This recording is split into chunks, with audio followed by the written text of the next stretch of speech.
My name's Graham Berry. I'm an attorney. I've represented people against Scientology for the last 20 years or so. What is this place right here, what does it mean to you in a sense, and to these people here? What does it symbolize? It symbolizes all that is wrong with Scientology. It symbolizes slave labor, staff earning 30 cents an hour for 100-hour plus weeks. It symbolizes people who can't leave of their own free will.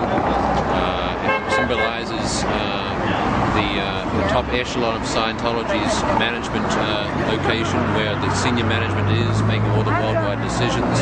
It's where David Miscavige is located, where Tom Cruise receives some of his auditing at times. It is the inner sanctum of the evil organization, the dark side of the cult. And the county board of supervisors, at least Jeff Stone and some others, believe that it's necessary that an emergency ordinance be put into place to stop this group here. Tell me about just how surprised you are that the supervisors believe that an emergency ordinance should be put into place. I was amazed because we've been picketing here since the late 1990s. I was first out here in 1997. The only emergency I can see is that maybe Katie Holmes is going to receive some auditing here in the next few weeks, and they don't want to expose her to picket signs out here. And that is the fear that Scientology has, that the presence of picketers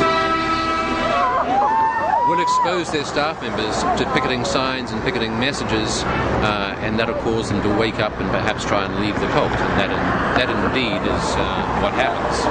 What would you like to tell them? What have you been telling the supervisors, and what would you like to say to the supervisors and the public, in effect, trying to say, you know, don't stop our public right to be able to protest here, and these weird limitations that they're putting on into place. You know, like you've got to be 200 yards away, or, you know, like it seems like they keep on adding on certain limitations. Tell me about the frustrating process of all these of this ordinance. Excuse me, can I talk to you? Oh, certainly. Okay. It's Mario DeFresny. Can you hear? I don't need the cameras on.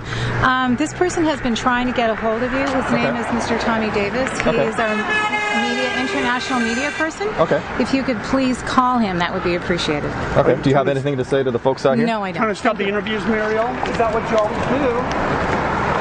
Tell Kathy that Jeff is doing fine. He's doing really well. He's very happy. Take back your life. Does that happen to you often, that somebody interrupts an interview? No, it certainly doesn't. It's okay. Back to where we were. Okay. So, about the different ordinances and just the different limitations. Tell me about just you know, what sort of different ordinances have they been putting into place, and how it seems to be kind of confusing where people can be. Well, their initial ordinance was targeted at residential neighborhoods, they said. And to that end, they've said that the whole place, in effect, is a residential neighborhood because they have dining halls separate from the residential halls, and there are different residences located on different parts of the property. Initially, they stepped back a little and said the area we are in here now was permissible. Then they retreated from that and wanted us located down the far end by the Scottish faux castle, or the faux Scottish castle, which is where one of the protesters was assaulted and seriously injured on the 26th of October. Tell me about your impressions. We've seen that same video that you've seen. Tell me about your emotional impressions and your legalistic impressions of what that video shows. Well, legally, there are issues as to whether there was even a trespass. Secondly, even if there was a trespass, it was not a felony, justifying a citizen's arrest.